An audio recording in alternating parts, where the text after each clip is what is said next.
use the police force to safeguard the life and livelihood of the people. That is the constitutional responsibility of an elected government. One thing we noticed that he is not talking a single word against the Chief Minister. We also provoked him to say something on some comment on the Chief Minister. He refused to.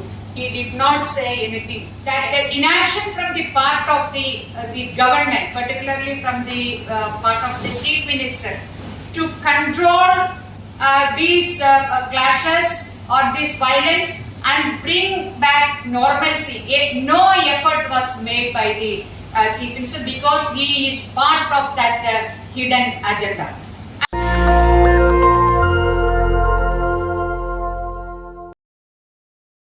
Coming to this important press meet or interaction on the issues related to Manipur, the National Federation of Indian Women has had a series of meetings in Delhi with women of Manipur who had to flee from Manipur because of the violence in Manipur. We had meetings of different communities. We did not have a meeting of these different communities together, but have had separate meetings. And after meeting them, we have decided to go and see what is happening there, actually, because we are getting a lot of misinformation, false information, many lies and everything. So we thought that as an organization which has 70 years of its work among the people, particularly among the women and children, we thought that it is our political responsibility to go there and stand with the people, especially the women and children. So we, myself, Ani Raja, General Secretary of National Federation of Indian Women, and the team members Nisha Sidhu. She is one of the National Secretary of our organization, NFIW. Diksha Dwivedi, she is a practicing advocate in Delhi. We three started from here only, three visited Manipur from 28 to 1st July. We had a 3.5 days visit. We visited Imphal East, Imphal West, then Vishnupur, then Churachandpur. These 4 districts we visited, and there in all these places different relief camps we visited. We interacted with the people about the relief camp, and all the colleagues will explain to you. So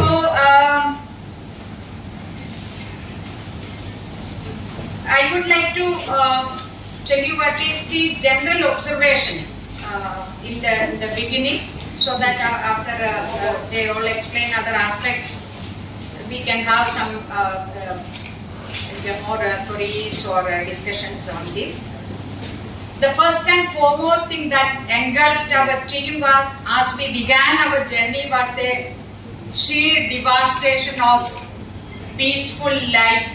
As soon as we get out of the flights and get out of that the airport, this is the feeling which we got. The driver came and he was also a little bit scared or worried. Then on the way he was talking to us different thing, and he said it is very difficult. And he was a Meitei actually. He was from Imphal only. But he said so many things. One thing we noticed that he is not talking a single word against the Chief Minister. We also provoked him to say something on some comment on the Chief Minister. He refused to.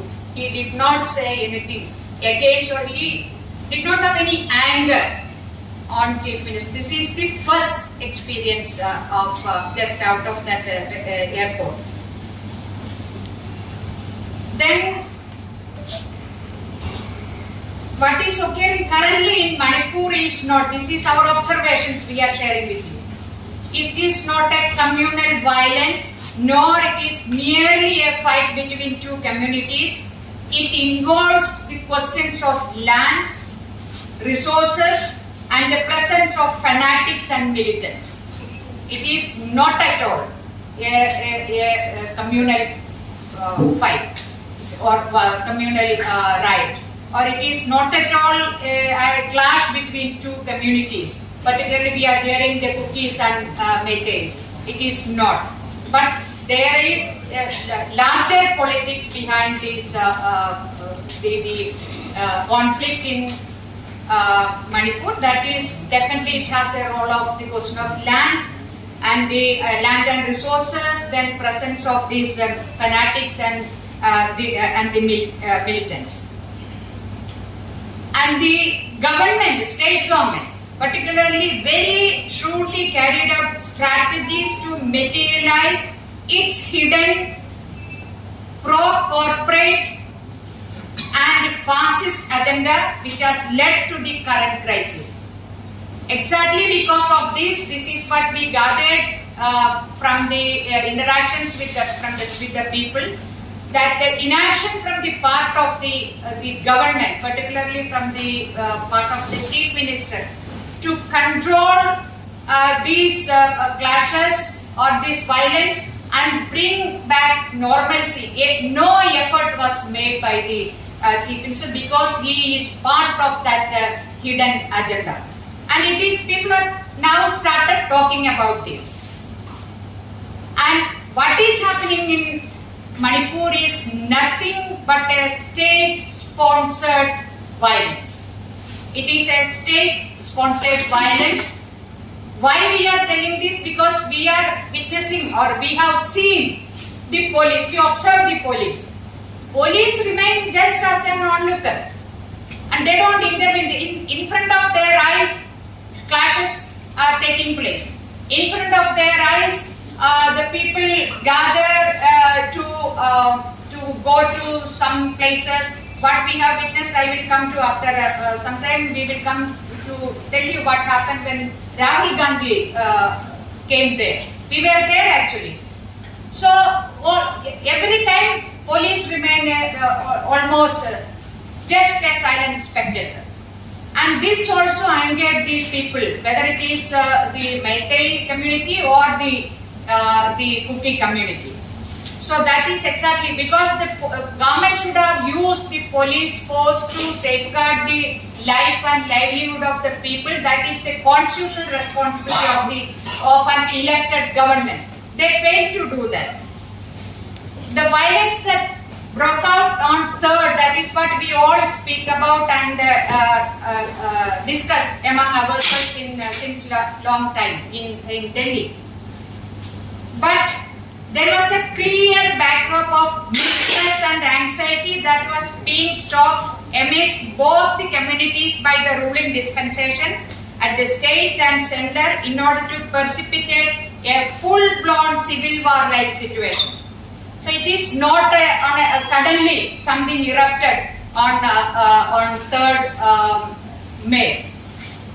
Many incidents took place in the month of March and April. In the month of March, there were some incidents. The socio-political history of Manipur, before coming to explain to those incidents, this is also very important to understand. The socio-political history of Manipur is such wherein society was hierarchically organized, with the Meiteis being the dominant community and the Kukis being looked down upon as uncivilized. The constitutionally guaranteed affirmative action policies resulted in Kukis in achieving some degree of social mobility in terms of gaining education and entering into government jobs. This mobility the Kukis have generated created an anger and dissatisfaction among the majority Meitei community. Because why we are saying this? Because many of them, wherever in these plains talk to the different people we spoke. They also said वो सब ने पढ़ रही है और पढ़कर सारे exams competitive exam लिख रही है, एडमिनिस्ट्रेटिव पोस्ट में वही लोग है, इनका रिजर्वेशन है और हमें फिर कोई जगह नहीं मिल रही कि जॉब के लिए, हमारी बच्चा बाहर जाना पड़ रही है. They were so angry on this one of this point.